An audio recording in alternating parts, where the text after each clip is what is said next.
Pemirsa, itu tadi adalah lagu Cidro yang kerap dibawakan oleh sang maestro Didi Kempot, dan kita sudah bergabung dengan sang sahabat Mas Plontang Pur. Mas Pur, bisa Anda ceritakan makna dan pengalaman Mas Pur dengan lagu Cidro ini bersama Mas Didi Kempot? Sebelumnya kami mengucapkan rasa duka cita yang mendalam karena Indonesia telah kehilangan salah satu seniman dan musisi terbaiknya.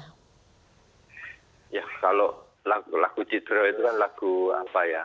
Pengkhianatan lah, kira-kira ingkar janji, kira-kira semacam itu. Nah itu yang apa, kalau masih dibilang sih itu lagunya hampir semua orang, hampir semua mengalami itu. Itu sih kalau yang apa saya pahami dari lagu Cidro itu. Cuma yang menarik itu kan lagunya mestinya orangnya sedih, mellow gitu kan. Tapi kenapa orang bisa apa mendendangkannya dengan joget, walaupun ekspresinya nangis, kira-kira semacam itu. Mas Pur, Mas Didi Kempot ini dikenal sebagai the godfather of a broken heart. Itu apa yang menginspirasi beliau itu untuk terus menciptakan lagu-lagu yang berbau dengan patah hati, putus cinta, dan lain sebagainya? Kalau Mas Didi yang pernah cerita sih, ya karena lagu-lagu bertema cinta itu kan lagu universal ya, siapapun, nggak peduli usia, agama, atau dia dari etnis manapun, semua orang, semua manusia itu punya persoalan cintanya sendiri-sendiri. Kalau Mas Didi mengambilnya seperti itu sih, karena itu apa dianggap lagu yang universal, siapapun bisa masuk gitu. Baik. Nah, itu yang apa pendekatannya lebih ke situ. Baik, Mas Pur, kalau soal inspirasi, pernah tidak Mas Didi Kempot bercerita inspirasi lagu-lagunya selama ini itu didapat dari mana saja? Banyak sekali ya, apa dia kadang misalnya lagi nongkrong ada dengar orang ngomongin apa masalah cinta gitu, itu dia coba pulang bikin coret-coretan gitu kan, bikin syairnya gitu. Nah kemudian dia mencoba mencocokkan dengan apa gitu. Nah Mas Didi kan suka apa misalnya menggunakan apa ya istilahnya kayak pijakan itu, misalnya lokasi-lokasi, kota-kota. Misalnya ada Pantai Klayan, itu kan cerita tentang Pacitan. Ada Tanjung Emas, misalnya itu menyinggung Semarang. Kayak pelabuhan itu juga tempat orang bertemunya banyak orang, berpisahnya banyak orang. Stasiun balapan juga seperti itu. Kira-kira semacam itu sih yang sepanjang yang pernah saya dengar dari cerita Mas Didi ketika dia ditanya orang misalnya, kenapa sih memilih lagu-lagu itu. Gitu. Baik. Mas Pur sendiri pasti punya lagu favorit ya, Mas Pur. Ada tidak satu lagu favorit yang melekat gitu di hati Mas Pur? Saya yang paling melekat itu justru lagu lama yang ngehits belakangan ini ya. Itu lagu Ora Bisa Mulih. Itu yang mengilhami konser kami kemarin. Jadi lagu Ora Bisa Mulih itu kan temanya kan tema mudik ya. Tema mudik. Orang nggak bisa pulang dengan berbagai alasan gitu. Nah kemarin itu saya iseng aja, sebenarnya ini menarik karena ketika musim pandemi ini orang masih pengen mudik gitu. Saya punya ide, Mas yuk bikin konser yuk. Kita menyuarakan ngajak orang untuk tidak tidak mudik, menunda mudik dulu deh, kira-kira semacam itu. Akhirnya ketemu gitu. Mas Pur dan pemirsa, Mas Didi Kempot ini terkenal dengan keakrabannya dengan para penggemar yang disebut Sobat Ambyar. Dalam berbagai konser tak jarang ini Mas Didi Kempot mengajak penggemarnya untuk bernyanyi bersama. Dan berikut kita lihat bagaimana kedekatan Mas Didi Kempot dengan penggemarnya.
Mas Pur, dalam kesempatan berbagai konser ini banyak sekali Chemistry yang terbangun begitu ya? penonton yang sampai menangis Iya. pada saat konser Mas Didi Kempot. Itu Iya. memang dari dulu atau apalagi ini anak-anak muda yang sebenarnya tidak cukup akrab dengan musik campur sari, tapi bisa begitu mendalami. Seberapa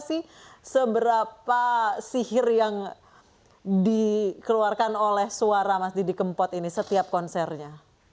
Saya nggak tahu ya kalau apa namanya persisnya ya. Kalau Mas Didi kan punya dua kelompok penggemar nih. Kalau yang lama-lama itu kan menyebut diri namanya Kempoters. Itu pendukung Mas Didi. Nah, Sobat Ambyar itu kan era media sosial inilah. Itu kan kira-kira kemunculannya setahun yang lalu. Era milenial begitu ya, Mas Pur ya? Iya, saya melihatnya seperti itu. Nah, Mas Didi sendiri juga kaget karena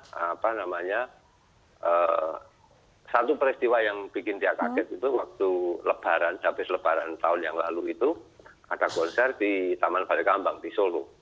Penontonnya relatif sedikit, cuman kemudian ada beberapa anak muda, kebetulan teman-teman kami juga, itu yang mereka hafal semua lagunya, ada di depan dan dia tampil cakep lah kira-kira semacam itu.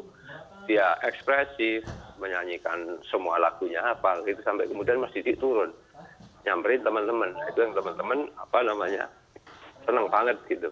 Baik. Nah itu yang kemudian seminggu kemudian terus dibikin Munas Loro Ati itu di tempat ini juga, di tempat sekarang jadi wawancara ini, itu dibikin Munas Loro Ati. Oke. Itu. Mas Pur, apa betul sebutan Sobat Ambyar itu ada kaitannya dengan lagu Ambyar? Enggak. Enggak, Sobat Ambyar itu cuman itu kan kalau mungkin di dunia komika ya. Di dunia komika itu kan ada pecah gitu-gitulah. Kira-kira semacam itu. Nah, bahasa Jawa itu ambyar. Teman-teman menyebutnya ambyar. Ambyar itu pecah. Kira-kira semacam itu. Jadi konotasinya walaupun itu secara denotatif negatif, tapi ada pemaknaan ulang di kalangan anak muda itu. Ambyar itu sebagai ekspresi yang pecah, yang asik, yang happy kayak gitulah. Baik, Mas Pur, Anda ingat tidak sejak kapan para penonton ini ikut mendalami isi dari lagunya sampai banyak yang menangis? Saya relatif, kalau masa lalunya saya nggak terlalu ini ya. Saya yang tahu persis itu adalah ketika Munas Loro Ati, itu di tempat kami juga, itu seminggu setelah peristiwa Lebaran itu. Nah, itu kan, jadi teman-teman itu idenya cuma mainan di sosmed aja deh. Yuk kita kumpul yuk, ini kaum Loro Ati gitu, bikin Munas Loro Ati. Ternyata yang merespon banyak sekali. Nah, ketika itu saya mencoba bikin kejutan, tanpa sepengetahuan teman-teman, saya bilang Mas Didi untuk datengin acara ini. Nah, ternyata Mas Didi datang. Nah, sebelum Mas Didi datang itu, hampir semua itu orang bertutur tentang kehidupan pribadinya terkait dengan lagu yang dia sukai. Itu dan itu anak muda. Mereka anonimus. Ketika datang ke sini itu tidak saling kenal. Baik. Ada perempuan, ada laki-laki, muda-muda gitu. Baik. Mereka hafal semua lagunya. Itu yang unik menurut saya. Mas Pur, kalau yang kita tahu, almarhum Didi Kempot ini adalah terkenal dari dulu sejak lagunya Stasiun Balapan. Itu sangat terkenal di era dulu. Tapi di era yang sekarang, milenial sangat dekat begitu dengan sosok Didi Kempot. Bagaimana cara Mas Didi Kempot menjalin hubungannya dengan milenial yang baru seperti sekarang? Kalau saya sih kalau melihat, mengamati ya, kalau misalnya saya berdiri sebagai pengamat, ini saya yakin Mas Didi tidak menduga juga. Tidak menduga juga. Cuman bagi saya yang menarik adalah Mas Didi itu orangnya fleksibel. Artinya dia dengan siapapun, orangnya luas bergaul dengan siapapun, sehingga ketika dia berhadapan dengan anak-anak muda yang usianya seperti anak-anaknya Mas Didi, gitu misalnya, seusia anaknya Mas Didi, dia masih bisa menjalin keakraban. Itu yang menurut saya unik gitu. Baik, Mas Pur, pada saat Mas Didi Kempot ini terkenal di milenial dan anak muda, seperti apa respon beliau? Oh, Mas Didi senang banget. Dia selalu mengapresiasi. Dia kaget, dia tidak menyangka kalau anak-anak muda sekarang itu menyukai lagu-lagunya. Padahal dulunya yang menyukai lagu-lagunya itu adalah generasi orang tua atau malah kakek neneknya anak-anak sekarang ini.